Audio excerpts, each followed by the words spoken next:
Question: An obese diabetic patient feels sleepy during the daytime. He also has features of impaired concentration, mood changes, and hypertension. What could be the diagnosis? देखो, this patient might be suffering from obstructive sleep apnea. ठीक है, obstructive sleep apnea is characterized by episodes of complete airway collapse or partial airway collapse associated with decrease in the oxygen saturation or arousal from sleep. ठीक है, symptom होते हैं कुछ और risk होते हैं that are associated with obstructive sleep apnoea. Symptoms में आता है स्नोरिंग में रिस्क फैक्टर आता है हाइपरटेंशन. ठीक, एक्सेसिव डे टाइम स्लीपीनेस देखी जाती है, दिन में बहुत ज़्यादा नींद आने लगती है उन लोगों को. उनकी जो ब्रीदिंग है वो बीच बीच में रुक जाती है जब वो सो रहे होते हैं. ठीक है, डिक्रीज हो जाती है, decrease sex drive is there. ठीक, रिस्क फैक्टर क्या क्या होते हैं इसके साथ? ऑब्स्ट्रक्टिव स्लीप एपनिया के साथ हाइपरटेंशन होता है, डायबिटीज़ होती है, हार्ट डिजीज़ होती है, driving and work related accidents are there. ठीक, and along with this there is stroke. Next question is choking off effect is seen where. Choking off effect जो होता है that is seen in sodium fluoride. Okay, choking off when sodium fluoride solution is applied onto the tooth surface as a topical agent, it reacts with hydroxyapatite. ठीक है, in the enamel to form calcium fluoride layer. As a thick layer of calcium fluoride gets formed, it interferes, जो calcium fluoride की जो layer है, it interferes with further diffusion of fluoride from the topical fluoride into that of the tooth. ठीक है, so इसको बोलते हैं choking off effect. Sodium fluoride is once applied and left to dry for 4 minutes. उसी के बाद आप अगली लेयर लगा सकते हो. Next topic is being discussed by 4 to 8 expert people in front of group of audience. This type of discussion is known as what? 4 से 8 लोग आपके बहुत ज़्यादा ऑडियंस के सामने एक डिस्कशन दे रहे हैं. इस डिस्कशन को क्या बोलेंगे? इसको हम क्या लेंगे? Panel discussion. What we will call it a panel discussion, जिसमें कि 4 से 8 लोग जो होते हैं who are qualified to talk about the topic sit and discuss the given problem or the topic in front of large amount of audience. The panel comprises of chairman or a moderator and from 4 to 8 speakers. Next, a patient has multiple white spots on the teeth. There is no history of fluoride excess in his region. Which fluoride is used for the spots reduction?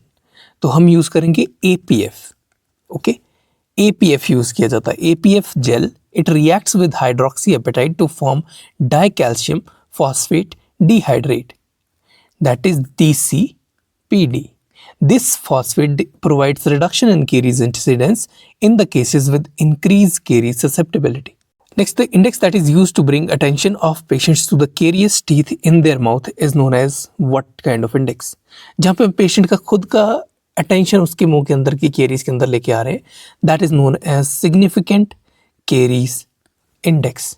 ठीक है, significant caries index SIC, it was recently proposed by WHO to draw attention to those individuals with the highest caries score in different populations. It records the individuals with the highest DMFT values.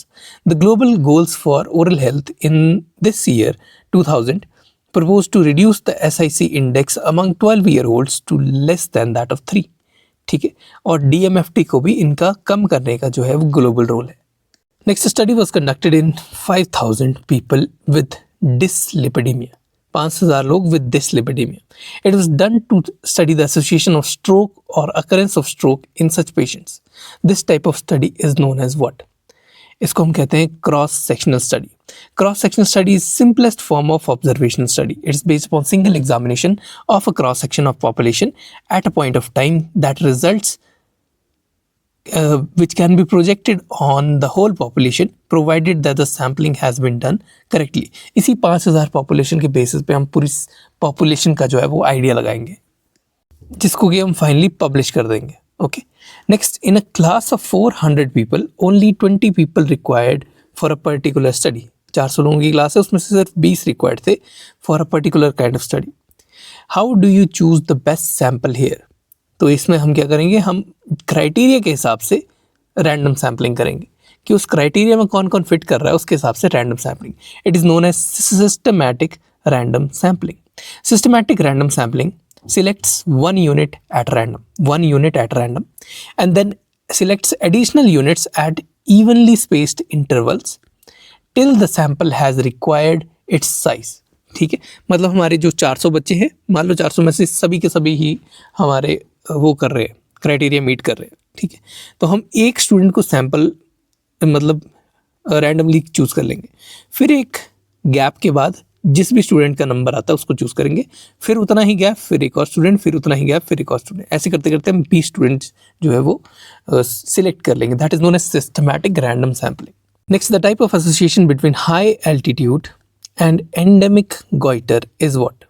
ठीक है, देखो high altitude और endemic goitre में indirect association होता है, कोई direct link नहीं है, but there is indirect link कि कुछ चीज़ें आगे पीछे हो जाते हैं, कुछ चीज़ें बॉडी के अंदर हार्मोन्स जो है वो चेंज हो जाते हैं, जिसकी वजह से गॉइटर जो है वो अकर करता है। Endemic goitre is a condition that is characterized by enlarged thyroid gland and it is primarily caused by iodine deficiency। ठीक है, एंडेमिक गॉइटर जो होता है वो आयोडीन डेफिशिएंसी की वजह से प्राइमरली कॉज होता है। It is a mineral that is essential for thyroid hormone production. Mountain region हो गए, हाई एल्टीट्यूड एरिया हो गए, they are often associated with lower iodine levels. ठीक है, माउंटेन रीजन्स में हमारे पास लोअर आयोडीन लेवल्स होते हैं in the soil and water that is leading to iodine deficiency in the local population. ठीक, the high altitude itself does not directly cause goitre. High altitude से कोई दिक्कत नहीं है, मगर जो जियोग्राफिकल कैरेक्टरिस्टिक है इस एरिया के, जैसे कि सॉइल कंपोजिशन हो गया एंड वाटर सोर्सेज हो गया, they can contribute to lower iodine availability, making these regions more and more prone for iodine deficiency and consequently the endemic goitre having indirect association. Next, what curve is observed when the patient is made to rinse with glucose solution and pH is recorded? जब glucose solution से patient को rinse करने को बोलते हैं, उसके बाद हम pH रिकॉर्ड करेंगे, तो that curve will be known as Stephan's curve. ठीक है, it is known as Stephan's curve. Stephan's curve, it is a geographical representation of a change in the plaque pH over time by exposure of fermentable carbohydrates like glucose. When the glucose is present, the bacteria in the dental plaque can metabolize it and producing acidic products which causes a rapid decrease in the plaque pH. As the glucose is consumed, जैसे जैसे glucose consume होता है, the acidic byproducts are diluted and they are neutralized. The plaque pH gradually rises back towards its original level. ठीक है, ये हमारा अगर plaque और minutes after sucrose rinse का अगर हम डायग्राम बनाए कि कितनी pH रह रही है, तो प्लाक की पीएच और मिनट्स टाइम के बीच में अगर डायग्राम बनाए तो ये ऐसे करके एक डायग्राम बनता है। ठीक है, जिसमें कुछ देर के लिए जब तक फर्मेंटेबल कार्बोहाइड्रेट्स प्रेजेंट है वो एक पीएच 5.5 से नीचे मेंटेन करके रखता है प्लाक, जहाँ पर डीमिनरलाइजेशन जो है टूथ के स्ट्रक्चर की होती है। ठीक है, और 5.5 की पीएच के ऊपर जो है 5.4 समथिंग, ऐसे अगर सटीक बोलना हो तो उस 5.4 समथिंग के ऊपर रीमिनरलाइजेशन सलाइवा करवाने शुरू कर देता है। Next, which curve relates to changes in the pH of saliva after ingestion of carbohydrates? Stephen's curve he related होता है to changes in the pH of saliva, जो अभी हमने बात की है। ठीक, Stephen curve shows that within 2 to 4 minutes of rinsing with a glucose solution or a sucrose solution, plaque pH is reduced from 6.5 to 5, ठीक है, और gradually return कर जाता है to the original value within the 40 minutes. This graphical plot, it is known as Stephen's curve. Okay. Next, a village camp is set where a group of people are checked for occurrence of a disease, but do not intend to actively treat the disease. हम उस disease को सिर्फ check करने गए हैं, हम सिर्फ दांतों के लोगों के दांतों में सिर्फ केरी चेक करने के लिए गए हैं, हमने कोई ट्रीटमेंट उनको नहीं दी गई, उनको हम कोई ट्रीटमेंट नहीं दे रहे। So what kind of checking or what kind of thing we are doing here? We are doing screening. हम क्या कर रहे हैं? हम screening कर रहे हैं उन लोगों की। Screening is the search for unrecognized disease or for the defects by the means of rapid applications of examinations or other procedures in apparently healthy individual. ठीक है। Next, a rank list of students was generated where students were ranked from 1 to 10. What type of data is this called? देखो, हमने students को rank किया from 1 to 10 on the basis of some other data. ठीक है, कि उनके number कितने आए हैं, क्या क्या चीज़ें रही हैं। This is known as a ordinal value, ordinal variable. Ordinal variable allows us to rank order the items we measure in terms of which has less and which has more quality. किसने ज़्यादा number लिए, किसने कम number लिए, या किसकी quality में क्या फ़र्क है, उसके बेसिस पे जो हम चीज़ें रैंक करते हैं, that is known as ordinal variable. Next, tongue depressor and available illumination was used for a public health survey. What type of screening is it? Tongue depressor use किया और अवेलेबल इल्यूमिनेशन यूज़ की, मतलब जो भी light आपके पास present है. तो this is a type 4 screening. ठीक है, इसको बोलते हैं type 4 screening. A type 4 screening utilises a tongue depressor and available illumination, identifies individuals in urgent need, and it used in inspection of school children. School children में आप inspection के लिए टंग depressor use करते हैं. देखो 4 तरह की स्क्रीनिंग होती है हमारी डेंटल एग्जामिनेशन में. टाइप 1 में होता है कि हम कंप्लीट डेंटल एग्जामिनेशन करते हैं विद ऑल द एड्स, सारी ट्रीटमेंट भी देंगे और सारी डेंटल एग्जामिनेशन भी करेंगे. That is known as type 1. Type 2 में क्या करते हैं, हम लिमिटेड एग्जामिनेशन करते हैं, जहाँ पे दिक्कत है उसे एग्जामिन करेंगे, ठीक है, प्लस उसकी ट्रीटमेंट देंगे. ठीक. टाइप 3 में क्या होता है कि इंस्पेक्शन किया जाता है with the help of mouth mirror. Mouth mirror से जो इंस्पेक्शन किया जाएगा that is type 3. Plus explorer से किया जाएगा, प्लस एडिक्वेट इल्यूमिनेशन होती है. एडिक्वेट इल्यूमिनेशन जो आपके पास प्रेजेंट है उसके साथ ही आपने अपना काम करना. लाइट है प्रेजेंट तो ठीक है, सनलाइट प्रेजेंट है तो उसके साथ करेंगे काम. फिर आती है टाइप 4 स्क्रीनिंग. टाइप 4 स्क्रीनिंग जो होती है जिसमें आता है टंग डिप्रेसर यूज़ किया जाता है. ठीक है, type 4 is screening that uses tongue depressor plus adequate illumination. सिर्फ tongue depressor, you are not using mouth mirror in type 3. Limited examination जहाँ पे दिक्कत है उसकी examination and treatment in type 2. And type 1 में complete dental examination with all the aids, that is in type 1. इन चीज़ों में एक चीज़ याद रखनी कि हम सिर्फ स्क्रीन आउट कर रहे हैं. ठीक है, ट्रीटमेंट हम देन एंड देयर नहीं देते हैं. ट्रीटमेंट के लिए हम उनको बात के लिए बुलाते हैं, लेकिन देन एंड देयर नहीं देंगे. मतलब इस टाइप के अंदर ट्रीटमेंट इंक्लूड नहीं होगा. ठीक, जो हमने यहाँ पे बात की ना कि ट्रीटमेंट प्लस डेंटल एड्स, यहाँ पे ट्रीटमेंट हम मिनिमम देंगे, थोड़ा बहुत सफाई कर देंगे, उतना ही काफ़ी है, जितना उसको मिनिमम चाहिए उतना ही देंगे. ठीक है, but full treatment will B afterwards. It's only examination. Screening is only examination. Next, 5-year-old patient come with rheumatic heart disease. 5 साल का बच्चा है, रूमेटिक हार्ट डिजीज है उसको. ठीक है, he comes to you for tooth extraction. You can decide to extract the tooth under antibiotic prophylaxis. What antibiotic prophylaxis should be given and when it should be given. ठीक है, देखो antibiotic prophylaxis you can select, but it should be given 1 hour before extraction. You have to load his body 1 hour before extraction. Latest NICE guidelines do not support the use of antibiotic prophylaxis to prevent infective endocarditis due to dental procedures. Some evidence statements from these guidelines that all should know are: सबसे पहले bacteremia occurs spontaneously and is also caused by tooth brushing and following interventional procedures जैसे कि dental procedure हो गया, GI procedure, urological procedure, obstetric procedure, respiratory, ear, nose, throat procedure. There is no evidence to link the level of bacterial frequency and the duration of bacteremia. Level of bacterial frequency और duration of bacteraemia link करने का कोई frequent level नहीं है with the developing of infective endocarditis. ठीक. Next है कि AHA जो है वो सजेस्ट करती है कि antibiotic prophylaxis is recommended only for the patients with conditions listed below. ठीक है, and the patients who are undergoing dental procedures that involve manipulation of the gingival tissues or the periapical region of the teeth or the perforation of oral mucosa. सबसे पहले आता है cardiac वैल्वोपैथी. इसमें करना पड़ता है antibiotic prophylaxis. Cardiac valvulopathy in cardiac transplant recipient. Second is congenital heart disease of following types. सबसे पहले completely repaired congenital heart defect within 6 months of surgery, where the repair was done using prosthetic material or device by surgery or catheter. Second is repaired congenital heart disease with residual defects. Third is unrepaired cyanotic congenital heart disease, including palliative shunts and conduits. Fourth is previous infective endocarditis का कोई occurrence हुई है या नहीं हुई. फिर prosthetic cardiac valve अगर डाला है या नहीं डाला है, वो चीज़ हमें चेक करनी पड़ती है. इन्फेक्टिव एंडोकार्डाइटिस में अगर हम ओरल डोज दे रहे हैं तो we will go for amoxicillin 2 grams. ठीक है, 2 ग्राम पेशेंट को फुल डोज होती है, 2 gram for a single dose जो हम लोडिंग डोज दे रहे हैं. ठीक है, और अगर बच्चे की बात आ जाती है तो 50 मिलीग्राम पर kg हम देंगे ओरल अमॉक्सिसिलिन. ओके, फिर आती है बात IM या IV की. In patients allergic to penicillin and ampicillin. ठीक, तो इसमें हम देते हैं सेफेजोलिन और सेफ्ट्राइक्सोन.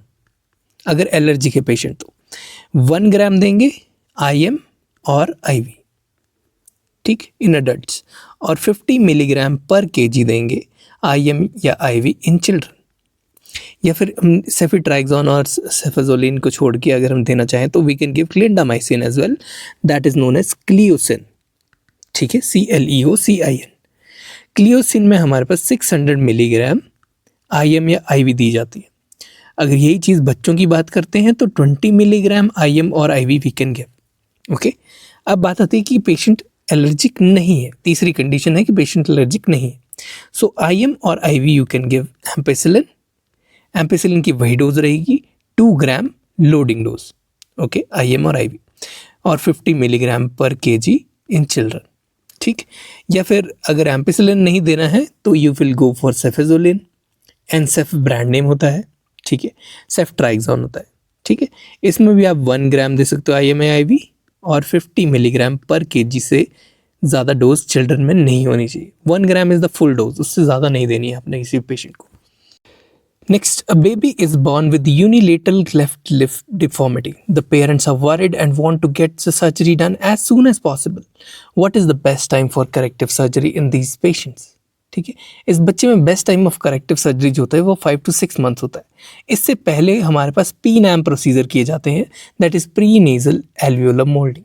Cleft lip repair is generally undertaken at some point after 10 weeks of age. After 10 weeks of age, because of the following: it gives adequate time for medical evaluation of the patient so that any associated congenital defects affecting the other organ system, जैसे कि cardiac system आ गया, renal system हो गया, that may be uncovered. Second point रहता है, the surgical procedure itself may be easier when the child is slightly larger and the anatomical landmarks are more prominent and well defined so that the surgeon can operate easily. ठीक।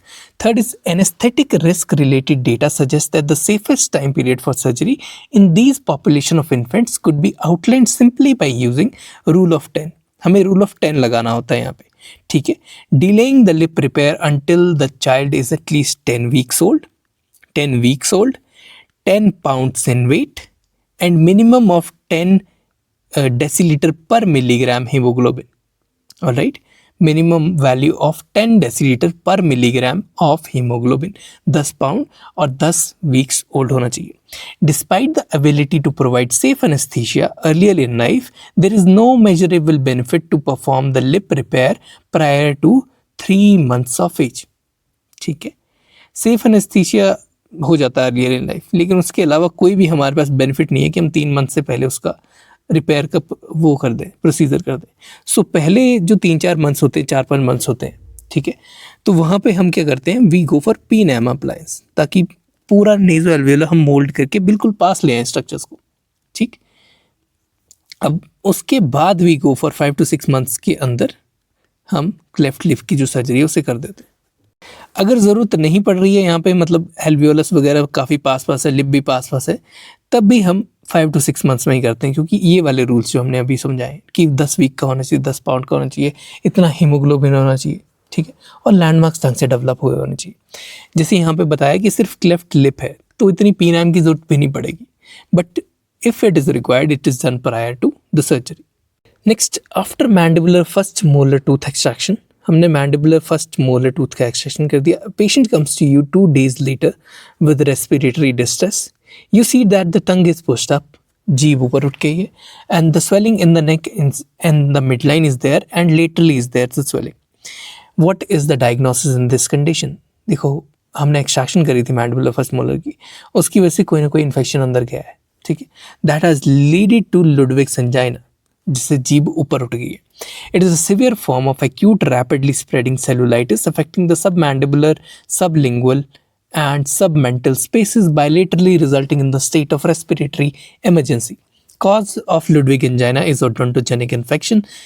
It's the most common cause of Ludwig angina. Other rare ones being parapharyngeal abscess, mandibular fractures, and infected pathologies of submandibular gland or submandibular duct.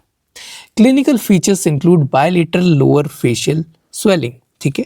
Clinical features में क्या होता है, Ludwig angina में bilateral lower facial swelling हो जाती है around the mandible and upper neck, elevation of the floor of the mouth and tongue, potential for compromised airway and difficulty in breathing, इसीलिए उसमें पेन हो जाती है, that is angina. Other features in Ludwig angina are dysphagia, भूखने लगेगी, fever आ जाएगा, ठीक है, जनरलाइज मैलाइज हो जाएगी, खाना निगल नहीं पाओगे, स्ट्रिडर हो जाएगा, ट्रिस्मस हो जाएगा, साइनोसिस हो जाएगा इन एक्सट्रीम केसेस, जब एयरवे जो है वो पूरी ब्लॉक होना शुरू हो जाएगी। Treatment, it is a surgical emergency, ठीक है।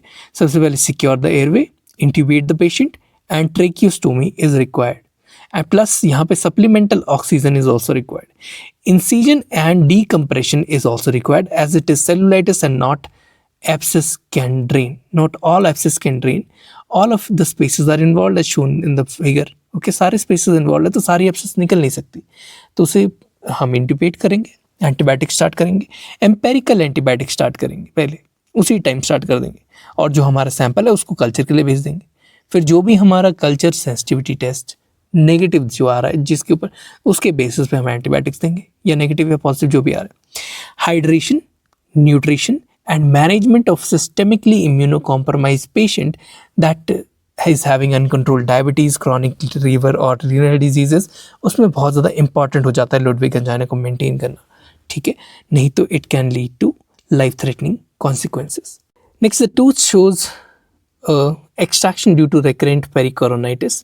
The notching in hair is due to what? देखो, pericoronitis आपकी mandibular थर्ड मोलर के साथ कॉमनली एसोसिएटेड होती है। अब मैंडिबुलर थर्ड मोलर्स में आपके पास एक रूट के पास नॉचिंग बनी होती है।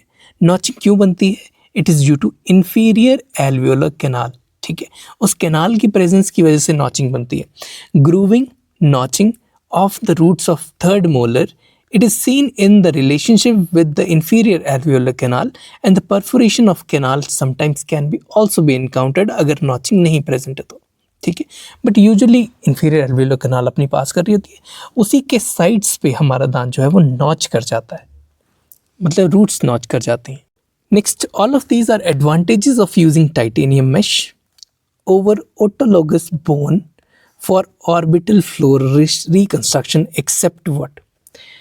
देखो, टाइटेनियम मैश जो होती है वो बेटर अडेप्टेबिलिटी देती है। The size of the mesh is greater than the size of defect, ठीक है, वो हम चूज़ कर सकते हैं। और टाइटेनियम मैश के गुड रिजल्ट्स होते हैं in the term of strength and in the term of adaptability, ठीक है। लेकिन टाइटेनियम मैश के साथ चौथा ऑप्शन जो गलत लिखा हुआ है इन्होंने, जो गलत आंसर है, वो कह रहा है कि लॉन्ग टाइम लेता है to heal at the donor side. देखो, डिपेंड नहीं करता, वो पेशेंट की बॉडी पे डिपेंड करता है कि हीलिंग की ऐसी हो रही, ठीक है। आप जो ग्राफ्ट मटेरियल ले रहे हो उस पर इतना डिपेंड नहीं करेगा। For orbital floor reconstruction, surgeons have various graft options, including autologous bone grafts from areas of skull, areas of hip, or areas of rib, or alloplastic materials like titanium mesh and porous polyethylene. And also cartilage grafts are also used. The advantage of using autologous bone is that it has inherent strength and inherent rigidity, and its vascularization potential is highest among the following grafts. ठीक है। However, certain advantages are lesser accuracy. Certain disadvantage क्या है इसके, कि less accuracy होती है autologous graft की, unpredictable graft resorption होती है, इंक्रीज्ड ऑपरेटिंग टाइम होता है, and increased donor site morbidity होती है। Generally, alloplastic materials eliminate the donor site morbidity, and there is decrease in operative time, and they are readily available.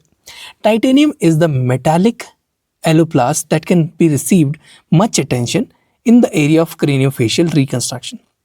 A rigid yet malleable material, the physical properties of titanium make it ideal for reconstruction of larger defects, acquiring the structural strength and the strength that is required to hold that orbit in place.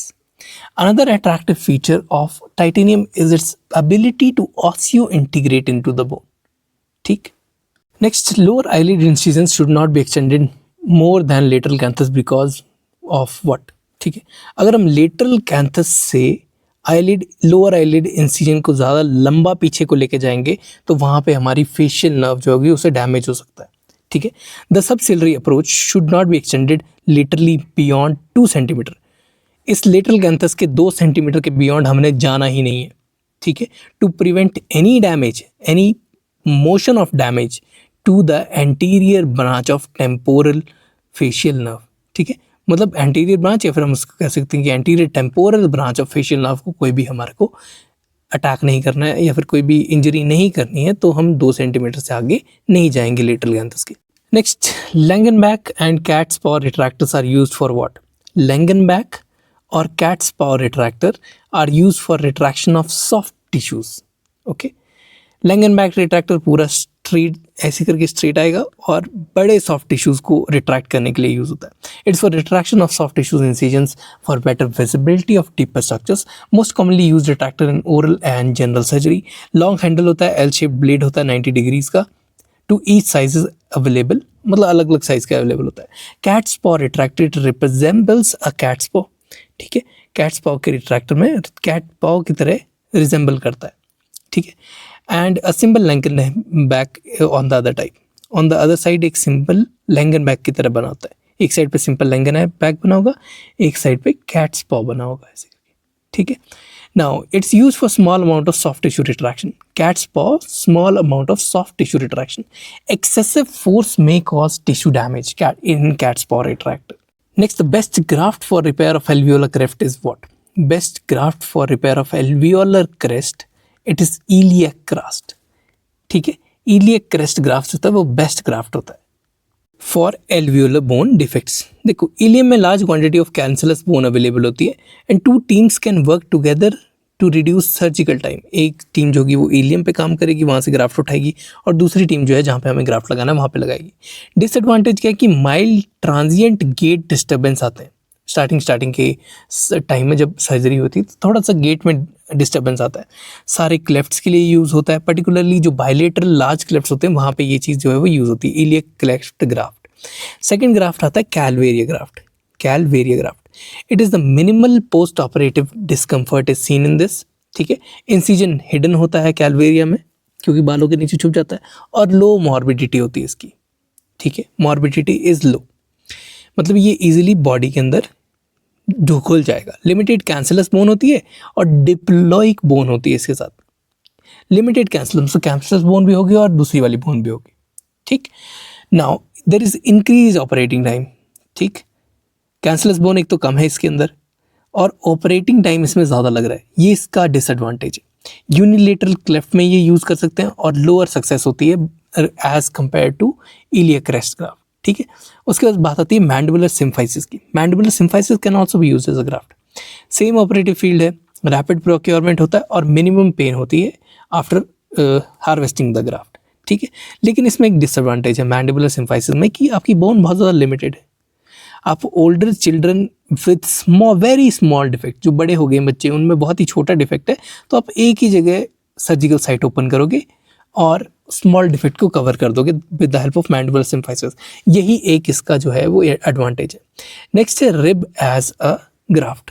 Ribs में 2 teams लगती हैं, ये तो आपको पता ही है। एक team लगेगी आपकी ये रिब वाले हिस्से में पूरे में, ठीक है, और एक टीम लगेगी जहाँ पे आपको ग्राफ्ट जो है चिपकाना है, जैसे कि हमारा जो क्लेफ्ट वाला रीजन हो गया।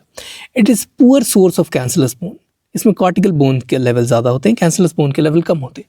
अगर कैंसलस बोन कम होगी तो ऑब्वियस सी बात है कि जो वेन्स और वेन्यूल्स हमारे जो बनेंगे, जो हमारा आर्टीरियल एनास्टोमोसिस बनेगा बाद में, वो कम बनेगा। ठीक, so post operatively there is visible scar and there is a risk of pneumothorax while harvesting the graft. ठीक है, सो ये इसका डिसएडवांटेज है। It is not recommended except for primary grafting, मतलब आपको पूरी मैंडिबल ग्राफ्ट करनी है, प्राइमरी ग्राफ्टिंग करनी है आपको, उसके अलावा आपकी किसी भी जगह पे ये रिकमेंडेड नहीं होता है। Next is proximal tibia graft. Proximal tibia graft, इसमें अबंडेंट कैंसलस बोन होती है, ईजी प्रोसीजर होता है। ठीक है, and mild post operative pain is there for 2 to 3 weeks. Mild post operative pain इसमें रहती है। प्रॉक्सिमल टिबिया ग्राफ्ट, जो लात का ग्राफ्ट निकाल रहे हैं, टांग से निकाल रहे हैं, टिबिया से, थंब की साइड जो लंबी बोन है उससे निकाल रहे हैं। ठीक है, 2 टीम रिक्वायर्ड है। इसमें डिसएडवांटेज एज सच कुछ है नहीं। It is not recommended in patients that have not completed there full growth. इसमें एक ही रिक्वायरमेंट कि आपकी पेशेंट की जो फुल ग्रोथ जो है बोन की, टिबिया बोन की, वो हो जानी चाहिए, तभी उसको यूज़ कर सकते हैं। Next question is best material for repair of blow of orbit fracture is what? 4 option दिए हैं, इलियक्रेस्ट, कैलवेरियम, रिब, टाइटेनियम मैश। तो बेस्ट मटेरियल जो है इनमें से वो टाइटेनियम मैश को माना गया है। Although this is a surgical controversial question and many surgeons use the calvarial graft in place of titanium mesh for orbital floor reconstruction, yet as per the references from the maximum number of articles and experience of many senior surgeons in maxillofacial region, we have chosen the titanium mesh as the best answer. If this question was asked in the AIMS, then mark the titanium mesh without any doubt. Understand the various materials used in the orbital floor and the medial and for medial wall reconstruction. First we have autogenous from patient's body, मतलब कौन कौन से graft हम patient की body से ले सकते हैं? बोन्स ले सकते हैं from split कैलकेरियम, Iliya crest, ribs, cartilage, फैसिकुला लेटा, ठीक है। उसके बाद एलोजेनिक ले सकते हैं, मतलब किसी और इंडिविजुअल या एनिमल से ले सकते हैं। वहाँ इरेडिएटेड बोन लेनी होती है, लायोफिलाइज ड्यूरा लेना होता है, लायोफिलाइज कार्टिलेज लेना होता है, फेशियल लाटा ले सकते हैं and bovine bone can be seen, ठीक है। की पॉइंट्स दोनों में क्या है कि जो ऑटोग्राफ्ट होता है वो उसमें calvarial graft they have good shape resemblance to the orbital floor and no chance of allergenicity और एंटीजेनिसिटी इज देयर, क्योंकि बॉडी का खुद का ग्राफ्ट है। डोनर साइड मॉर्बिडिटी कम होती है, ठीक, लेकिन डोनर साइड मॉर्बिडिटी का चांस जो है वो रहता ही रहता है, ठीक। And it is free of cost, आपको किसी और चीज़ को खरीदने के लिए पैसे नहीं देने पड़ रहे, आपकी बॉडी से खुद ही हार्वेस्ट करके उस ग्राफ्ट को यूज़ किया जा रहा है। अब बात आती है एलोजीनस ग्राफ्ट की, ठीक है।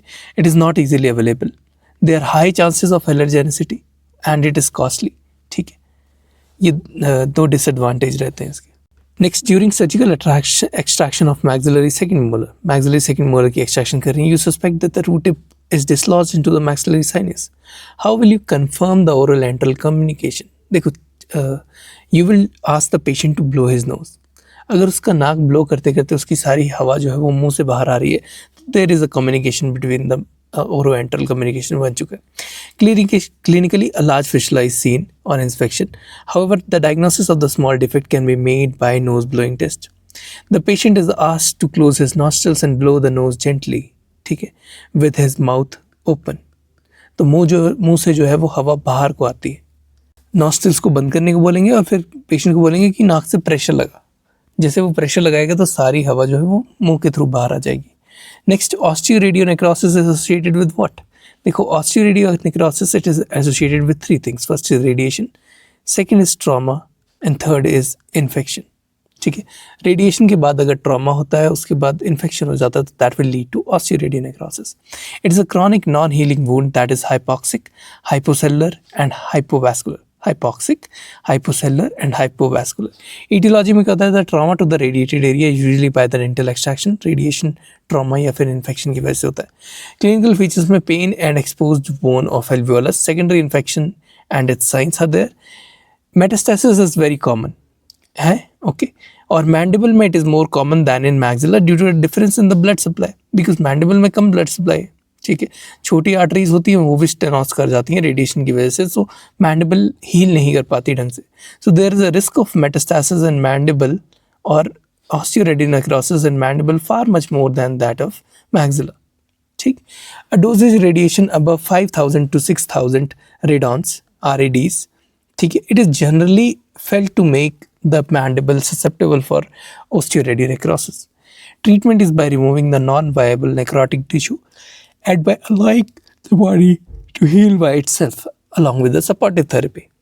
Next, a patient presents with painful swelling in the preauricular region since 1 month that increases in the pain and increases in size while eating food.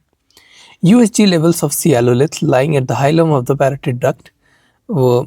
जब USG कर पाया हमने, अल्ट्रासोनोग्राफी करी, तो हमारे पास पैरोटिड डक्ट के पास जो है वो सियालोलिथ मिले हैं। What should be the treatment? ठीक है, मिल्किंग इसमें काम नहीं आएगी, एक्सीजन काम नहीं आएगा, लिथोट्रिप्सी काम नहीं आएगी। Their treatment will be superficial parotidectomy, okay. Hilum is a bent structure in the vascular और ट्यूबुलर स्ट्रक्चर, ठीक है। हाइलम एक बेंट स्ट्रक्चर होता है। Stone in the hilum of the parotid duct is difficult to remove by milking. It is used for submandibular duct stones mostly. जब submandibular gland के duct zone होते हैं वहीं पे मिल्किंग सबसे ज़्यादा काम में आती है. Since the condition is long standing, some fibrotic changes are expected at the lesion focus also to reduce the chances of recurrence. Superficial parotidiectomy seems to be more reliable option. Okay, lithotripsy for parotid gland stones is possible, but is not a popular method. Next, a specimen is sent for oral surgery department. Labeled as periapical mass in the extracted tooth site, shows soft tissue rich in capillaries and inflammatory cells. This shows features consistent with what? देखो soft tissue आपका site से निकला हुआ है, जो भी हमारा, उसमें कैपिलरीज हैं, इन्फ्लामेटरी सेल्स प्रेजेंट है. So it is very much likely to be periapical granuloma in मतलब common cases. Since the question pertains to a periapical mass, okay, the answer can either be periapical granuloma or the answer can be residual cyst, क्योंकि ये periapical mass के साथ related है. The question mentions that the presence of capillary rich tissue which contains inflammatory cells, and hence diagnosis of periapical granuloma is confirmed by the inflammatory cells in the periapical mass. The periapical granuloma that arises as a chronic process on onset and does not pass through an acute phase begins as an hyperemic edema of the periodontal ligament with infiltration of chronic inflammatory cells. The inflammation and locally increased vascularity of the tissue are associated with resorption of the supporting bone adjacent to this area. Next, a maxillary filled tooth class 5 composite restoration has a small mass near its cervical part. Biopsy shows small squamous cell with individual cell keratinization but no keratin pulse. It is most likely be what? देखो, it is most likely to be squamous odontogenic tumor. ठीक है. Condition क्या दी हुई है हमें कि class 5 restoration के साथ एसोसिएटेड है the maxillary tooth. Points to anterior tooth. In the absence of cellular atypia, the best answer is squamous odontogenic tumor. Squamous odontogenic tumor is uncommon अगर atypia नहीं है तो. ठीक है. Most common in 20s and in all ages, और 2/3 common होता है males में. Usually in the anterior maxilla or the posterior mandible, in the soft tissue of the bone, 25% are multiple lesions. They arises from cell rest of Malleus in the periodontal ligament. कहाँ से arise करते हैं? They arise from the cell rest of Malleus in periodontal ligament. There is a low probability of recurrence and no malignant transformation is recorded. Radiographically, it is well circumscribed, semicircular radiolucency with sclerotic borders near its roots. Okay. Anastomosing eyelids दिखते हैं histologically, और stratified squamous epithelium दिखता है with fibrous trauma. Often well-defined nests with clear cells are also seen. They may contain keratin or psammoma bodies. ठीक, keratin bodies हो सकती हैं या psammoma bodies हो सकती हैं. Often epithelial vacuolization and microcysts are there. Epithelial vacuolization and microcysts are often available. Note atypia, no mitotic figures, no inflammation, no periapical palisading is seen. Next question is the patient had caries lesion since many years. बहुत सालों से caries lesion था. After extraction, the histology shows a granulation tissue. Histopathology shows एक granulation tissue जिसमें एक red color का एक dot बना हुआ है. Which of these bodies are seen in this granulation tissue? तो आंसर है Russell bodies दिखाई देती है. ठीक है, Russell bodies. The question in this case appears to be of that of periapical granuloma, where Russell bodies are found. Russell bodies are believed to occur in approximately 80% of chronically affected periapical lesions. They are the accumulations of normal globulins that burst out of the normal distended plasma cells that secrete them. ठीक है, मतलब ये जो Russell bodies होती है normal distended plasma cell से बाहर secrete होके जब प्लाज्मा सेल बर्स्ट आउट कर जाता है तब दिखाई देती है. Next, of the following features are suggestive of poor prognosis of tumour. कौन कौन से फीचर्स अगर होंगे तो पुअर प्रोग्नोसिस होगा ट्यूमर का? देखो, जितना बड़ा ग्रेड होगा उतना ज़्यादा पुअर प्रोग्नोसिस होगा ट्यूमर का. जितना एंजियोवेजन या फिर जितनी वैस्कुलरिटी ट्यूमर की ज़्यादा होगी उतना पुअर प्रोग्नोसिस होगा ट्यूमर का. जितना पेरीन्यूरल इन्वेजन होगा उतना पुअर प्रोग्नोसिस होगा ट्यूमर का. ठीक है, लेकिन जितने ज़्यादा इन्फ्लामेटरी सेल्स होंगे उतना हमारे लिए अच्छा होगा, उतना कम ट्यूमर जो है वो इफेक्टिव होगा. Higher the number of inflammatory cells, especially the lymphoplasmacytic cells, the better is the prognosis of the tumor. Next, the gene 8q12 is associated with which pathology? 8q12 is associated with pleomorphic adenoma. 8q12 is associated with pleomorphic adenoma.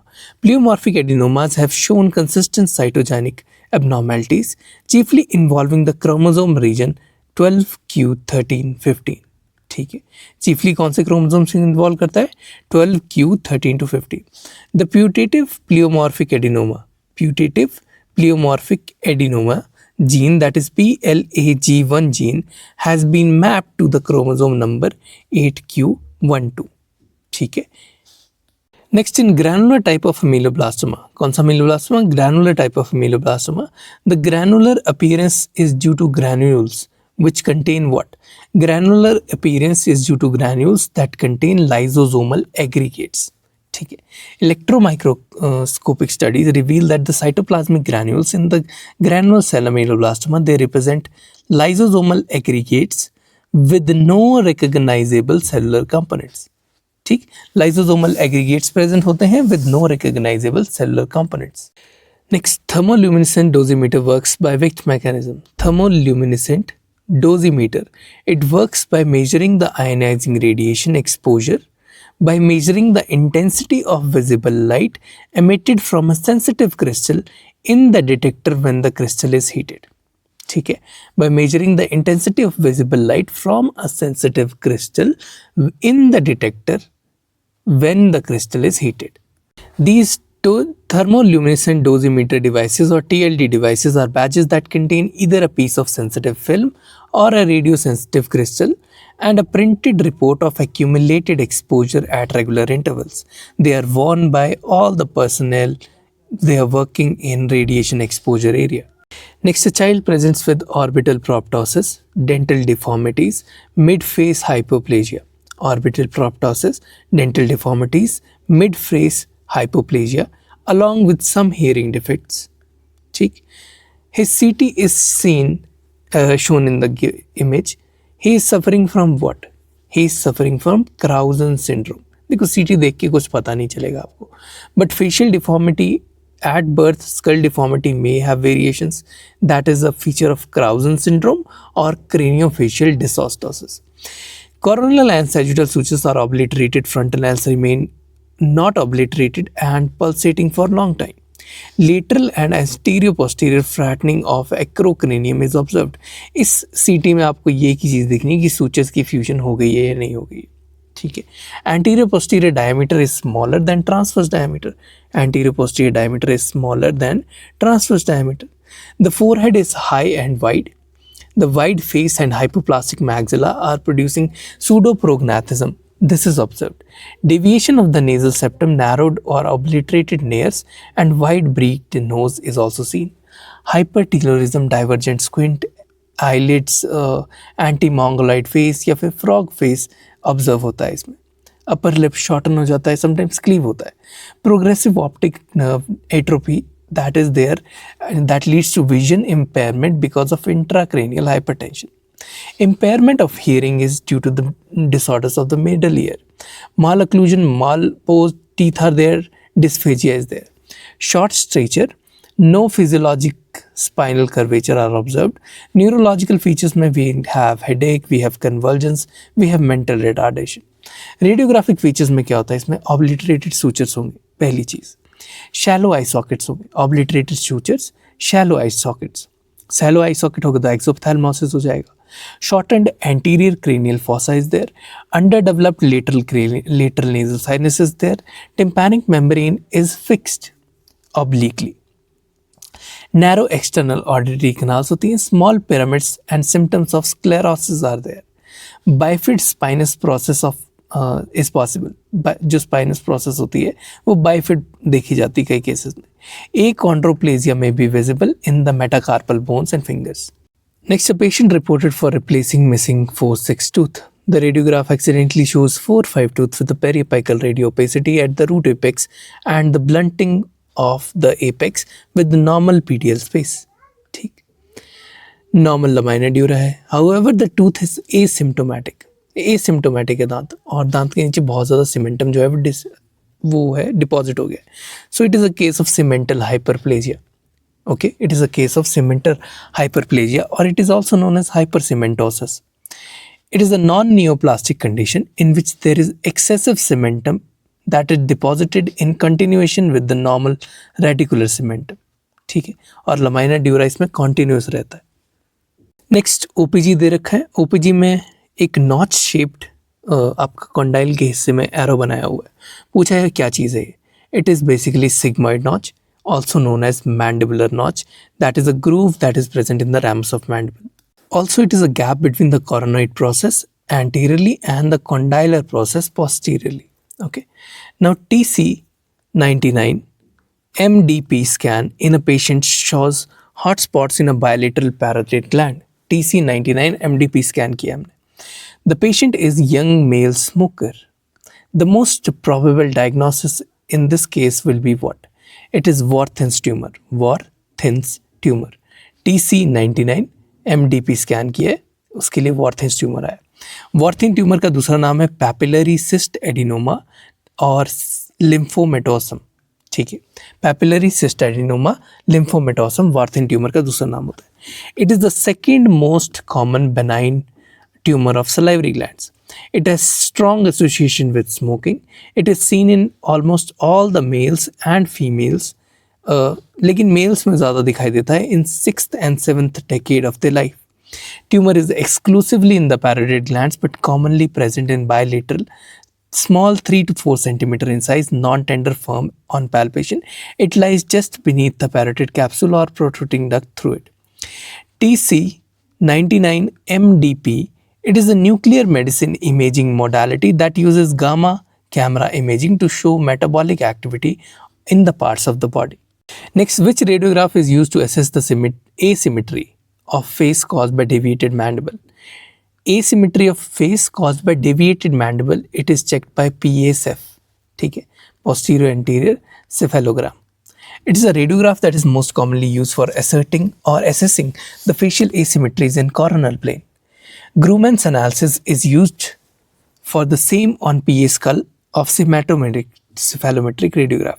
Grumman's analysis use होता है इसमें. ठीक है, PASF use किया जाता है for mandibular asymmetry. Next, bone density of implant size is best diagnosed by what? Bone density को हम CBCT से ही best diagnose कर सकते हैं. ठीक है, CBCT has taken over conventional film-based tomography. CT is one of the technique of choice for imaging bone and hard dental tissues of jaws, for evaluation of pathosis, for evaluation of trauma, and for treatment planning for dental implants. Next, full mouth radiograph consists of what? Full mouth radiograph में 17 आपके पास periapical radiograph होते हैं, plus 4 आपके पास white wing radiograph होते हैं. तो 17 plus 4, 21 radiographs are completely covering the full mouth. Next, what will be the contents of electrolyte solution during the silver plating? Silver plating के दौरान जब आप electrolyte solution use करते हो तो उसमें silver cyanide होता है. Silver cyanide होता है उसके अंदर. Silver bar in silver plating acts as what? Silver bar in silver plating acts as an anode. क्या एक्ट करती है? एनोड की तरह एक्ट करती है. The silver plating is an electroplating process where silver is coated on some objects. In the process silver plating, silver bar is placed at anode. Silver bar कहाँ plate होती है? Anode पर of the metal, and the metal to be coated is placed at cathode. Cathode पे जो metal coat किया जाएगा, C4 cathode, C4 coating. जिस metal को कोट किया जा रहा है वो कैथोड पे प्लेस होता है और ऑपोजिट साइड पे सिल्वर प्लेस होता है, सिल्वर का बार प्लेस होता है. The solution of silver cyanide acts as electrolyte in water. Silver cyanide एक इलेक्ट्रोलाइट की तरह काम करता है फॉर इलेक्ट्रोप्लेटिंग दिस मेटल. जिस भी मेटल को हम कोट करना चाहते हैं सिल्वर के साथ. What is the purpose of intensifying screens? Intensifying screens they reduce the dose of radiation. ठीक है, the intensifying screen they are also known as resolving power of screens. ठीक है, the presence of intensified screens is an extraoral radiographic that contains the image receptor system that is 10 to 60 times more sensitive to X-rays than film alone, causing substantial reduction in the dose of X radiation to which the patient is being exposed. Also known as that the resolving power of the screens is related to their speed. The slower the speed of screen, the greater is the resolving power जितनी ज़्यादा slow speed screen होगी उतनी ज़्यादा resolving power उसकी ज़्यादा होगी. Intensifying screens are not used intraorally with periapical or occlusal films because they would reduce the resolution of the resulting image below that is necessary for diagnosis. Next, of the following structures which will be most radio opaque? चार option दिए हैं, vomer, nasal cartilage, piriform fossa and anterior nasal spine. देखो सबसे ज़्यादा radio opaque anterior nasal spine होगा because it has the most overlapping among all the following structures. Next, which of these is most radio opaque bone? चार bones का नाम दिया है, cortical bone, spongy bone, cancellous bone and woven bone. इनमें से cortical bone जो होती है that is the most radio opaque bone. Okay. Next question में आपको एक रेडियोग्राफ दे रखा है जिसमें सारे परमानेंट मोलर इरप्ट कर चुके हैं, सारे परमानेंट इंसाइजर्स इरप्ट कर चुके हैं. पूछा है कि चाइल्ड की एज कितनी होगी. देखो कैनाइन अभी तक इरप्ट नहीं किया है, सेकेंड मोलर अभी तक इरप्ट नहीं किया और प्री मोलर सभी इरप्टिंग स्टेज पे आने वाले हैं, डेसिडो सभी शेड नहीं हुए. ठीक, सो चाइल्ड की एज होगी 8 to 9 years. ओके. नेक्स्ट एक रेडियोग्राफ दे रखा है, उसको पूछा कि विच ऑफ किस चीज़ के लिए सबसे ज़्यादा इंपॉर्टेंट होता है, किस चीज़ के लिए सबसे ज़्यादा यूजफुल रहता है. तो it is use for fracture of neck of the condyle, उसे चेक करने के लिए यूज़ किया जाता है. So fracture of neck of condyle के लिए होता है reverse Towne view. Reverse Towne view में कैलवेरियम में intracranial calcifications foramen and magnum and the posterior arches of the atlas are seen. They can be compared with the right and left for symmetry. फिर middle cranial fossa में petrous ridges, mastoid air cells and displacement के लिए हम कुछ भी चीज़ देखते हैं. Interruption of the outlines, radiolucencies and loss of symmetry is seen. Identify the odontogenic processes that is dense of the axis that is C2 in the midline. Nasal cavity की outline देखते हैं. Nasal cavity की outline में nasal septum, inferior and middle turbinates को देखा जाता है.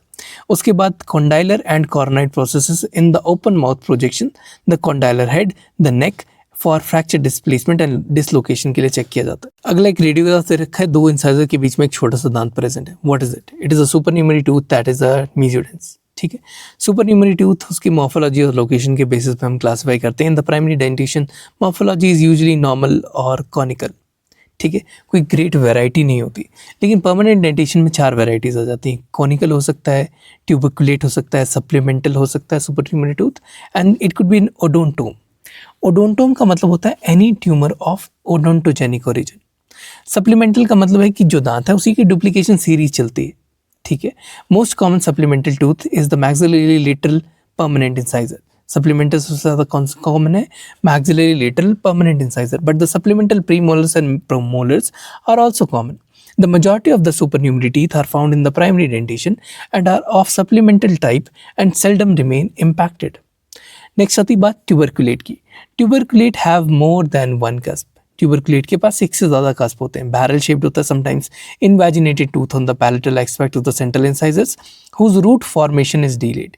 यहाँ पे रूट फॉर्मेशन डिलेड दिखाई देती है. They often are paired and rarely they erupt. Conical में क्या होता है, small peg shaped conical tooth होता है.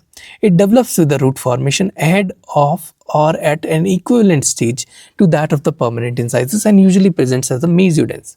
कॉनिकल सबसे ज़्यादा कैसा होगा, mesodense जैसा होगा. नेक्स्ट एक रेडियोग्राफ दे रखा है जहाँ पे radiolucent lesion of in the body of the mandible has been lying asymptomatic for years. Asymptomatic है for years and now it is accidentally diagnosed on radiograph और शोन ऑन रेडियोग्राफ.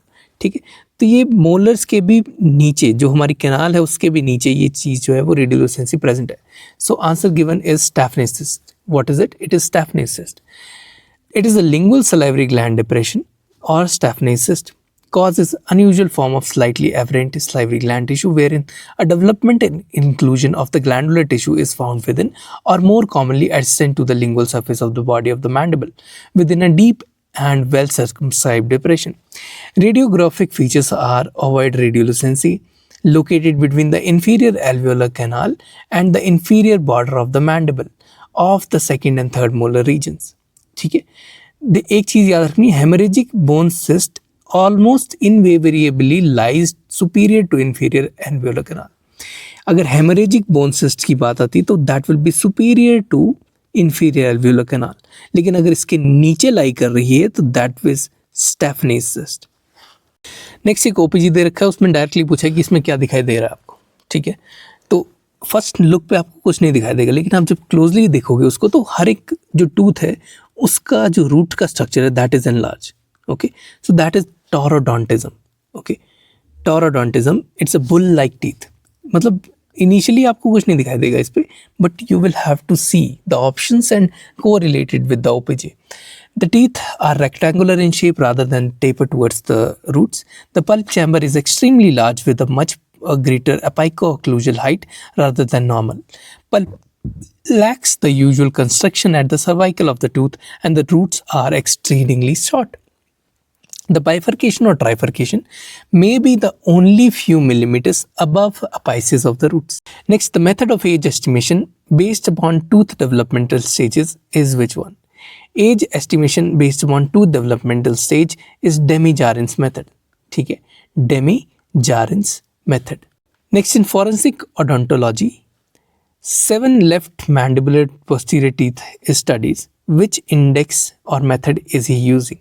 ठीक है, forensic odontologist use कर रहा है तो वो भी Demy-Jarrin's method ही mostly use करता है. Demy-Jarrin method uses 7 left mandibular posterior teeth for age determination, while Kowal's method uses 6 mandibular and maxillary teeth for the same. Kowal's में देखो, Kowal's KVAALS, ठीक है, इसमें 6 शब्द का बनता है, तो it uses 6 maxillary and 6 mandibular teeth. लेकिन Demy-Jarrin मेथड क्या करता है, वो लेफ्ट मैंडिबुलर पोस्टीरियर टीथ में 7 Demy-Jarrin's मेथड 7 पोस्टीरियर टीथ को यूज करता है for age determination. Next, features like sub orbital ridges, size and architecture of skull, mastoid process, increased corneal angle, high superciliary arch, skull size, teeth form are used in forensic medicine. For what? Forensic medicine में ये सारी चीज़ें use की जाती हैं to identify the sex of the victim, ठीक है. Size of the skull, architecture of the skull, mastoid process, increased corneal angle, high superciliary arch, skull size, ठीक है, टीथ फॉर्म, ये सारी उसकी सेक्स को एंथ्रोपोलॉजिस्ट जो हैं वो डिटरमिन करने के लिए यूज़ करते हैं. A number of features are known to show variation between the sexes. Even then, no single feature is characteristic and the use of multiple features tend to be more accurate. Next, a patient visits to you. उसका left side of the mandible angle region पे पूरा swelled up है, ठीक है, but the swelling is painless swelling over the angle of the mandible for over 8 years in a 58-year-old male with a habit of smoking is most likely to be what? It is Warthin's tumor, ठीक है. क्या चीज़ है? It is Warthin tumor. It is not a meloblastoma. It is not pleomorphic adenoma. It is not AOT. It is painless. ठीक है. It is most likely to be Warthin's tumor. The most probable is Warthin tumor because the patient has history of smoking along with the swelling over the right angle of mandible for a longer duration. Next, a 23-year-old healthy male, non-smoker with good oral hygiene develops vesicle on the lower lip with low-grade fever. Patient has been busy with his exams for the past month. The most plausible organism causing this could be what? इसमें answer आता है herpes labialis, ठीक है. herpes labialis और recurrent herpes simplex infections और secondary herpes recrudescent herpes may occur either at the site of primary inoculation or in the adjacent areas of surface epithelium supplied by the involved ganglion. The most common site for recurrence of HSV1, that is herpes simplex virus infection 1, is the vermilion border and the adjacent skin of the lips. This is also known as herpes labialis, cold sores or fever blisters. Next, identify the following image जिसमें कि आपको purple blue purple macules और papules दिखाई दे रहे हैं और plaques दिखाई दे रहे हैं.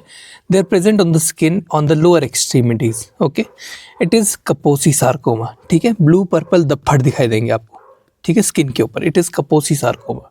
कपोसी sarcoma is unusual vascular neoplasm that was first described in 1872 by Moritz Kaposi. 1872 में सबसे पहले डिस्क्राइब किया गया था by Moritz Kaposi. Multiple blue purple macules and plaques are present on the skin of lower extremities. The lesion they slowly grow in size over many years and develop into painless tumor nodules. Next, which conditions shows unilateral features of restricted movement of soft palate, pain in the lower jaw, ear and nasopharynx and tongue. देखो pen है आपको lower jaw में, कान में, नेजोफैरिंक्स में और टंग में, और unilateral features है ये सारे, ठीक है. It is in trotter syndrome. Trotter syndrome, TROTTERS syndrome. Tumors of the nasopharynx can produce a similar type of pain, generally manifested in the lower jaw region, tongue and the side of head, with associated middle ear deafness.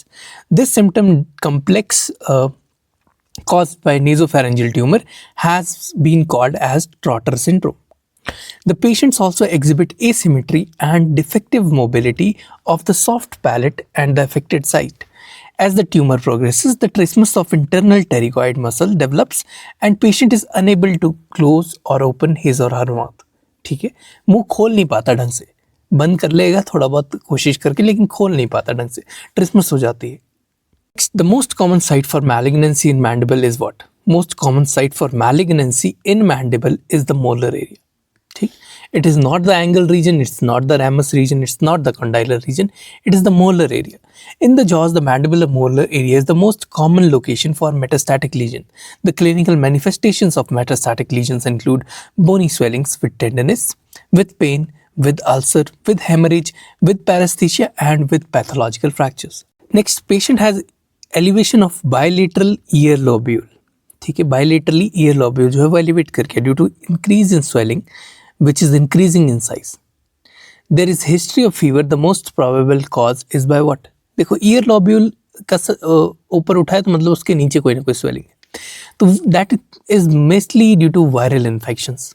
ठीक, in mumps, a firm, somewhat rubbery plastic or elastic swelling of salivary glands frequently is present in the ear, which usually lasts about 1 week and can be found.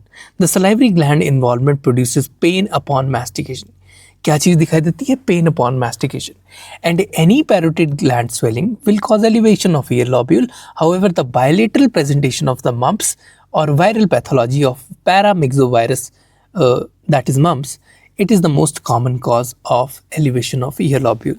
Next, preauricular swelling that is firm in consistency, non-tender and has been growing over the ears.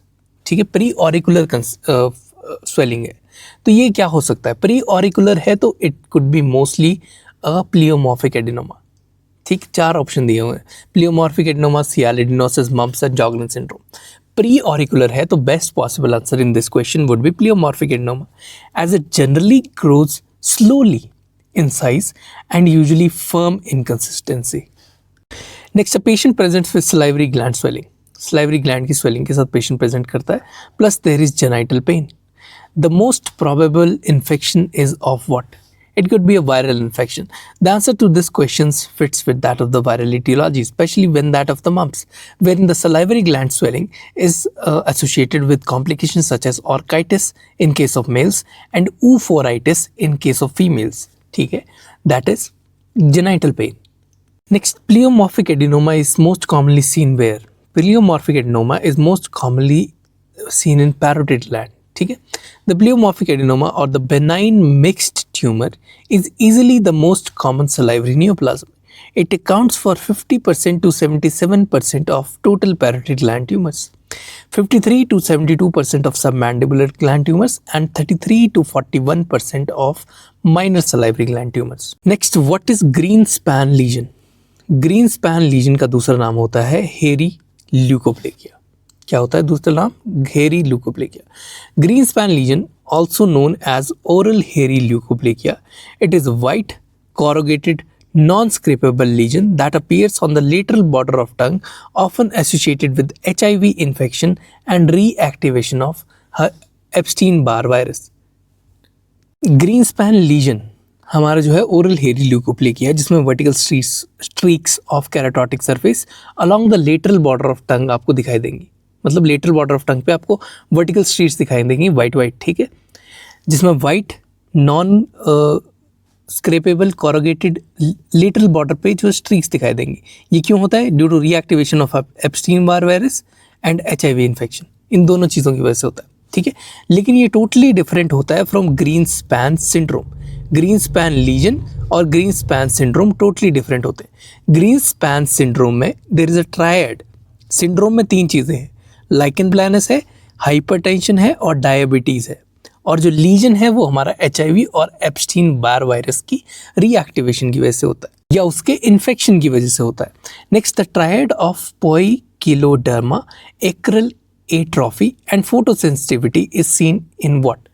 Triad of poikiloderma, acral atrophy and photosensitivity are seen in Kindler syndrome. कहाँ पे? Kindler syndrome में दिखाई देता है। Kindler syndrome, it's a rare autosomal recessive genodermatosis which is characterized by the presence of trauma-induced blisters, progressive poikiloderma, variable extent of photosensitivity, diffused cutaneous atrophy, abnormal pigmentation and fragility of the skin. This disease of Kindler syndrome was first mentioned in 1954 by Theresa Kindler. ठीक है, Theresa किंडलर ने किंडलर syndrome का नाम दिया था। Next, a patient has a fever, sore throat, which later causes burning sensation in the ears. There is loss of taste from the anterior 2/3 of the tongue and vesicles in the pharynx. ठीक है, what is this syndrome? It is a Ramsay-Hunt syndrome. ठीक है, reactivation of varicella zoster virus in geniculate ganglion may cause Ramsay-Hunt syndrome, which is characterized by cutaneous lesions of the external auditory canal and the involvement of ipsilateral facial and auditory nerves. Affected individuals may exhibit facial paralysis as well as hearing defects, vertigo, and other auditory and vestibular symptoms. In addition, some patients may also develop loss of taste in the anterior 2/3 of the tongue. Next, a patient comes with sore throat, lymphadenopathy, palatal vesicles along the unilateral ear pain. Ear pain है unilateral, palatal vesicles बने हुए। There is a muscle facial weakness. What is the diagnosis? It is James Ramsay-Hunt syndrome. Reactivation of varicella zoster virus in the geniculate ganglion may cause the Ramsay-Hunt syndrome, which is characterized by cutaneous lesions of external auditory canal and involvement of ipsilateral facial and auditory nerves. Affected individuals may exhibit facial paralysis and hearing defects, vertigo, and other auditory and vestibular symptoms. In addition, some patients also develop loss of taste in anterior 2/3 of the tongue. Next, xerostomia can be caused in all the conditions except what? Because xerostomia can be caused in diabetes, it can be caused in aging, and xerostomia can also be caused due to radiation. But xerostomia cannot be caused by hypertension. ठीक है। Next एक image दे रखी है जिसमें कि gingiva एक soft tissue जो है वो पूरे टूथ को कवर कर रहा है। So what you will classify this eight? It is gingival overgrowth. The gingival tissues in completely healthy adults though barely fill the interproximal spaces between the teeth, beginning near the contact areas and extending apically and laterally in a smooth curve. However, there is a frequent increase in the size of gingiva so that the soft tissue overfills the interproximal spaces and balloons over the teeth and protrudes into the oral cavity. The enlargement of the gingiva may be localized to one papilla or may involve several or all of those gingival papilla throughout the mouth. Gingival enlargements can be classified based upon the etiologic factors and pathological changes as follows. सबसे पहले inflammatory gingival enlargement होती है, inflammatory gingival enlargement. Second आती है drug induced gingival enlargement.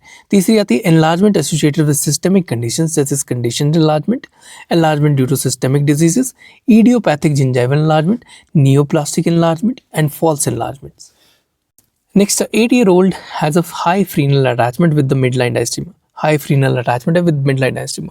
What should be the treatment?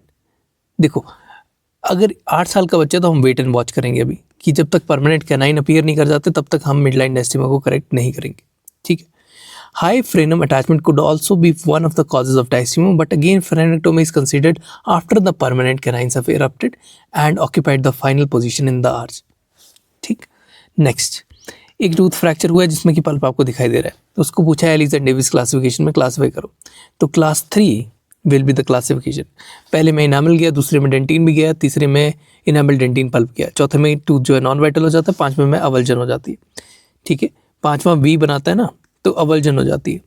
6वें में क्या होता है कि रूट फ्रैक्चर होता है without loss of crown structure, सिर्फ रूट का फ्रैक्चर हो रहा है। 6 में रूट का फ्रैक्चर हो रहा है। 7 में डिस्प्लेसमेंट ऑफ द टूथ होगी बट नो रूट और क्राउन फ्रैक्चर है। 7 में डिस्प्लेसमेंट हुई है, कोई फ्रैक्चर नहीं हुआ है। 8 में क्या होता है कि पूरा टूथ ही ऊपर का जो क्राउन स्ट्रक्चर है वही उड़ जाता है, that is loss of loss of crown and मासे। और 9 में क्या होता है कि अगर कोई भी प्राइमरी टीथ को ट्रॉमा हो तो it will always be classified under class 9। ICDAS classification was established in which year? ICDAS classification जो थी वो 2002 में एस्टैब्लिश की गई थी। 2002 में ICDAS classification was established, that is international caries detection and assessment system. The impetus for developing ICDAS started during the International Consensus Workshop on Caries Clinical Trials, that is ICW-CCT, that was held in 2002 in Loch Lomond, Scotland. Loch Lomond, Scotland, which concluded the recommendation for the need to detect dental caries at the non-cavitated stages. 3 months later, ICDAS Coordinating Committee developed a standardized system based upon evidence from which has gone before. In 2005, it was modified to include caries as adjacent to the restorations and sealants. ठीक है, caries adjacent to restoration and sealants, इसको हम CARS भी बोलते हैं। 2005 में modification हुई है इसकी। Next, a patient of 8 years of age showing tantrums on dentist and crying forcefully. What rating will you give according to Frankel rating scale? You will give the rating of 1. ठीक है, type 1। Rights modification was given in 1975 और इसने 4 categories में बच्चों को जो है वो डिवाइड किया था। सबसे पहले डेफिनेट नेगेटिव थे, मतलब जो मानने नहीं वाले, जो रिफ्यूज़ल कर रहे हैं ट्रीटमेंट को, दे आर टाइप 1। ठीक, they are crying forcibly, they are fearful, they are extreme negativism is there. ठीक है, तो राइट मॉडिफिकेशन ने कहा था दीज आर 2 नेगेटिव्स, 2 नेगेटिव बोलते हैं इसको। टाइप 2 जो होते हैं वो नेगेटिव होते हैं, रिलेक्टेंट होते हैं, अनकोऑपरेटेड होते हैं, नेगेटिज्म भरी होती है उनके अंदर, विड्रॉन रहता है कि नहीं करना, सुलन होते हैं। ठीक है, इस पर ये इतना रोना वगैरह स्टार्ट नहीं कर देते, ये आते हैं इनमें एक माइनस आता है। टाइप 3 में क्या होता है कि पेशेंट ट्रीटमेंट एक्सेप्ट तो कर लेता है लेकिन बहुत ज़्यादा कॉशियस होता है कि क्या हो रहा है मेरे साथ, क्यों हो रहा है, मेरे को दिखाओ क्या कर रहे हो। ठीक है, मतलब ये कॉशियस होता है, रिजर्व होता है, और जो भी हम डायरेक्शन दे रहे होते हैं उसी को फॉलो कर रहा होता है, जिस भी डायरेक्शन में हम मूव करें उसको फॉलो कर रहा होता है। इसको +1 साइन दिया जाता है। और टाइप 4 होता है डेफिनेटली पॉजिटिव। डेफिनेटली पॉजिटिव जो है वो खुद खुश है, वो अपनी ट्रीटमेंट से खुश है, हंस रहा है, एंजॉय कर रहा है, गुड सपोर्ट दे रहा है, इंटरेस्टेड है कि क्या हो रहा है डेंटल प्रोसीजर में। ठीक है, और ये मेरे लिए अच्छा है, दैट इज टाइप 4, जिसमें 2+ माने जाते हैं।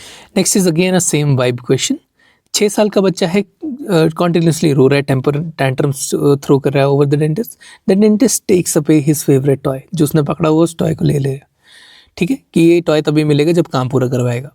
ठीक, अब वो अपना काम जो है वो ढंग से पूरा करवा रहा है, जो भी ट्रीटमेंट करवानी है वो करवा रहा है शांत होकर। What is this behaviour management known as? It is known as omission behaviour management.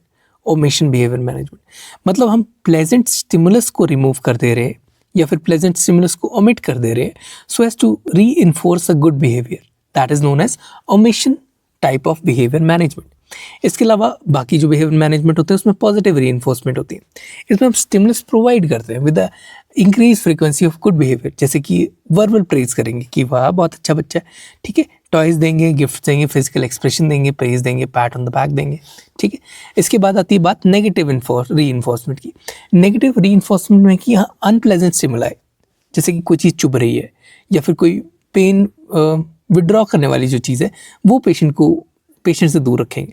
जैसे कि एयर रोटर से बंदा डर रहा है तो उसको दूर रखने की कोशिश करेंगे। माइक्रोमोटर को स्लो हैंड पीस पे चलाएंगे, स्लो स्पीड पे चलाएंगे। ठीक, दैट इज़ नेगेटिव रीइंफोर्समेंट। मतलब हम जिस चीज़ से वो डर रहा है उसको हम विड्रॉ कर रहे हैं, दैट इज़ नेगेटिव रीइंफोर्समेंट। चौथा आता है बिहेवियर मैनेजमेंट में punishment. Punishment is presentation of unpleasant stimulus, for example voice control, अपनी वॉइस हम थोड़ी ज़्यादा कर देंगे, plus home hand over mouth technique. Next एक 12 साल का बच्चा है, क्लास 2 मालोक्लूजन है with deep bite and retruded mandible. Deep bite है, रिट्रूडेड मैंडिबल है। What is the treatment in this case? ठीक है, the treatment will be a functional appliance. Functional appliance treatment होती है। Functional appliances such as twin block is used to correct the developing class 2 malocclusion. This appliance utilizes the growth potential of the mandible in the growing child and mainly helps to retain the mandible in a more forward posture. Mandible is retained to close in a forward posture, thus correcting the skeletal class 2 malocclusion due to retruded mandible. ठीक, reverse head gear देते हैं, face mask use किया जाता है, that is use to correct class 3 malocclusion to retruded maxilla by taking anchorage from the chin and forehead. And this appliance pulls the maxilla forward, reverse head gear क्या करता है, ये maxilla को forward पुल करता है और मैग्जिला को forward आगे लेके आने की कोशिश करता है, और एट द सेम टाइम ये मैंडिबल को उसी पोजीशन में मेंटेन करके रखने की कोशिश करता है। थर्ड बात आती है चिन कप की। Chin cup is used to treat class 3 prognathic mandible by limiting the forward growth of the mandible, ठीक है। और फिर आती बात रिवर्स ट्विन ब्लॉक की। Reverse twin block it is used to treat class 3 malocclusion by retaining the mandible in a more backward posture. Next, Young's formula for paediatric drug dosages is based upon what? Young's formula जो है that is based upon the age of the child. Okay. Next, 7 साल का बच्चा है, shows crowding in the mandibular anterior teeth in a class 1 molar relationship with no physiological spaces left now. What should be the treatment? देखो 7 साल का बच्चा, तो you will wait and watch जब तक उसके सारे deciduous निकल नहीं जाते, ठीक है, और जब तक canine वगैरह नहीं आ जाते तब तक you will wait and watch. Next, IQ of 90 to 109 is considered as what? The IQ of 90 to 109 is considered as an average IQ, ठीक है। ये क्लासिफिकेशन है। 130 एंड अबव IQ को बहुत ज़्यादा सुपीरियर माना जाता है, 120 to 129 को सुपीरियर माना जाता है, 109 to 119 को हाई एवरेज माना जाता है, 90 to 109 it is considered as average, 80 to 89 is considered as below average, 70 to 79 is considered as borderline, and 69 and below it is considered as extremely low. Next, a 7-year-old patient reported with a premature loss of 6'5". Okay.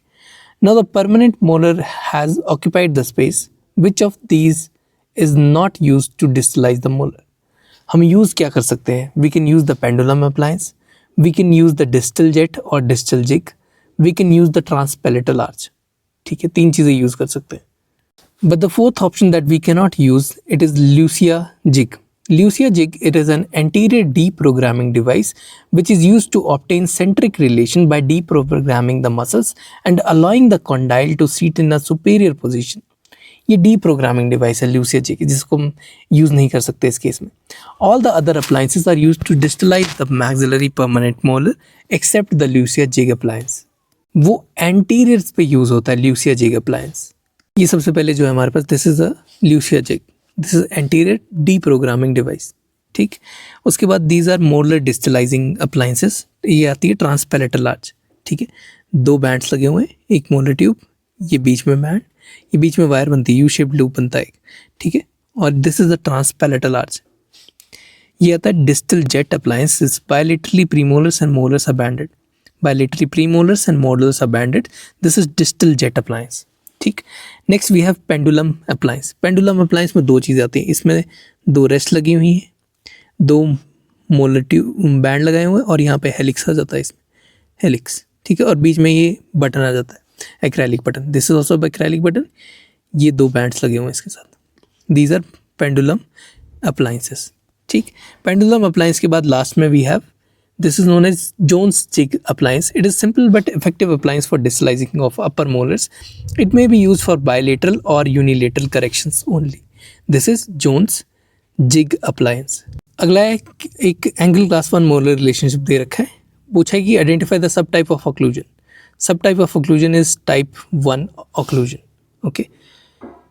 The Edward H. Engel, he gave a detailed description of malocclusion into 3 subclasses based upon the assumptions that the posterior of maxillary first molar and canine were stable in the maxilla and corresponding lower teeth or in the mandible. ठीक है, और उनकी anterior posterior position भी stable है, ठीक। He classified all the malocclusions into class 1, class 2 and class 3. Martin Devey in 1915 में डीवीज ने classification को डिवाइड किया, एंगल्स की क्लासिफिकेशन को इनटू 5 सब टाइप्स। एंगल क्लास 1 को डिवाइड किया इनटू 5 सब टाइप्स एंड एंगल क्लास 3 को डिवाइड किया इनटू 3 सब टाइप्स, ठीक है। There was no modifications done for Angle class 2। He considered the same molar relationship as the Angle's classification, ठीक है। एंगल्स क्लासिफिकेशन में एंगल्स क्लास 1 उसने जब कंसिडर किया तो उसको 5 सब क्लासेस में डिवाइड कर दिया। 5 में सबसे पहले क्या किया कि टाइप 1 में क्राउडेड एंटीरियर्स आ जाएंगे, ठीक। सेकंड में क्या है कि maxillary incisors are in labio version. Maxillary incisors पीछे को हैं, लेबियो वर्जन है, पीछे को inclined है. Third is anterior crossbite. Fourth is posterior crossbite. And fifth is molars are in mesioversion due to shifting following the loss of anterior first molars. All the other teeth are in the normal relationship. ठीक है. जो anterior first molar जो है, मतलब पहले वाले molar जो है डेसिड्यूस के टाइम पे, उसकी पहले लॉस होने की वजह से, उसका इनिशियल लॉस होने की वजह से there is mesio version of the molars या शिफ्टिंग ऑफ द मोलर्स. ठीक है. अगर आगे वाला दांत निकल जा रहा है तो शिफ्टिंग ऑफ मोलर्स हो जा रही, दैट इज टाइप 5. अगर पोस्टीरियर क्रॉसबाइट है टाइप 4, एंटीरियर क्रॉसबाइट है टाइप 3, मैक्सिलरी इंसाइजस लेबियो वर्जन में है तो type 2 and crowded anterior teeth है तो टाइप 1. नेक्स्ट एक इमेज दे रखी है जिसमें कि ट्यूब प्लंजर मैकेनिज्म आपको देखने को मिलेगा. ट्यूब प्लंजर मैकेनिज्म या फिर पिस्टन बेस्ड मैकेनिज्म आपको देखने को मिलेगा. That is used in correction of class 2 malocclusion. It is Herbst appliance. ठीक है. क्लास 2 मालोक्लूजन को करेक्ट करने के लिए हर्ब्स्ट अप्लायंस यूज किया जाता है. The Herbst appliance was first described by Emil Herbst in 1905 at the Berlin Dental Congress. After that, very little was written on this appliance until the end of 70s when Hans Panchard reintroduced and researched the appliance and propagated the appliance. The Herbst appliance, HERBST appliance is used on either side of the dental arches. Each appliance consists of a tube and a plunger. क्या चीज़ दिखती है इसमें? एक tube दिखती है, एक plunger दिखता है. क्लास 2 में यूज़ होता है. Each axle holds the tube in place with the help of screw. The plunger is attached to mandibular premolars or arch in the similar manner. The length of the plunger determines the amount of forward posture of the mandible. The axles are soldered either on the molar bands. Axle को या तो इधर molar band पे solder कर देते हैं या फिर स्टील क्राउन पे सोल्डर कर देते हैं. Modifications with the system of attachment of axles और screws have evolved the appliance from type 1 to type 2 and type 4. Herbst appliance की ही 3-4 टाइप्स होते हैं. टाइप 1 होता है, टाइप 2 होता है, टाइप 4 होता है. Which of the following statement correctly describes the riddles 6th theorem of retention. ठीक है.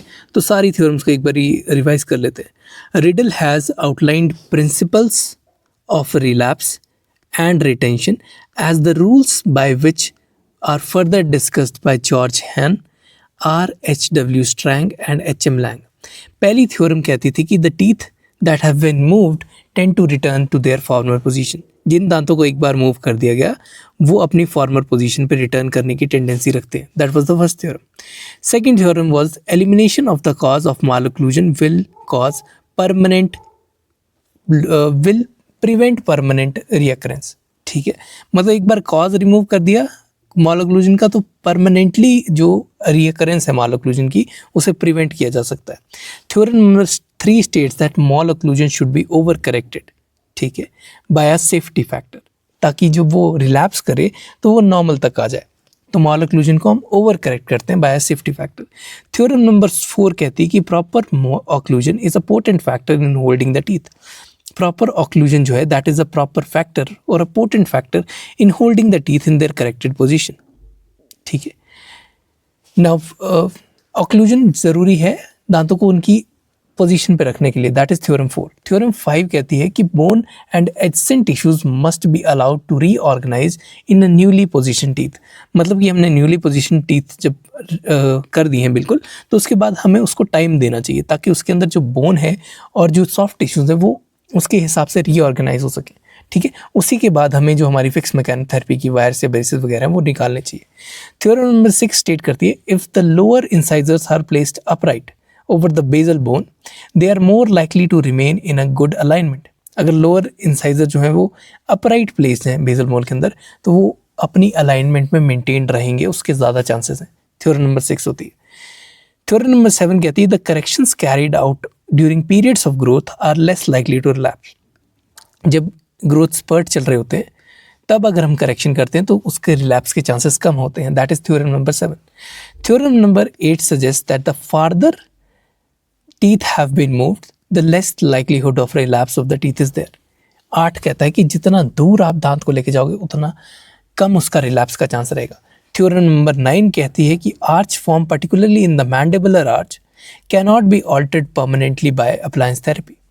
क्योंकि आर्च फॉर्म मैंडिबल आर्च में जो मैंडिबल जो है वो एक टाइम बाद ग्रो करना बंद कर देती. उसकी जो डायमेंशन वो फिक्स्ड हो जाते हैं approximately. So arch form particularly in the mandibular arch cannot be altered permanently by the appliance therapy. Next, an 11-year-old patient has anterior crossbite. 11 साल का बच्चा है, anterior crossbite है. His father had same patterns. His cephalogrammetric analysis shows SNA angles of 78 degrees as SNB angles of 80 degrees. SNA angle 78 degree का, SNB angle 80 degrees का है. What is the treatment of choice in this patient? The treatment of choice in this patient will be reverse pull headgear. ठीक. Next is a straight up question. Which of these appliances uses a delta clasp? Delta clasp is used by twin block appliance. ठीक है. 4 option दिए, Frankel, activator, बायोनेटर, twin block. इनमें से delta clasp जो है वो twin block appliance use करता है. नेक्स्ट, आइडेंटिफाई द इमेज और the appliance that is given in the image below. देखिए इसमें देख के आपको बहुत ज़्यादा कम्प्लेक्स अनाटमी लगेगी इसकी. ठीक है, ये फ्रैंकल 2 अप्लायंस है. Frankel 2 appliance. The type of functional regulator, these are FR1, FR2, FR3, FR4. Frankel 1 ये सारे जो हैं वो फंक्शनल रेगुलेटर अप्लायंस हैं. ठीक है, FR1 जो है that is use for class 1 and class 2. ठीक है, और क्लास 2 में भी क्लास 2 डिव 1 के लिए यूज़ किया जाता है. FR1 क्लास 2 डिव 1 के लिए. FR2 जो है वो स्पेशली क्लास 2 डिव 2 के लिए यूज़ किया जाता है. FR2 for class 2 div 2. FR3 is use for class 3 and FR4 is use for open bite. FR4 is use for open bite.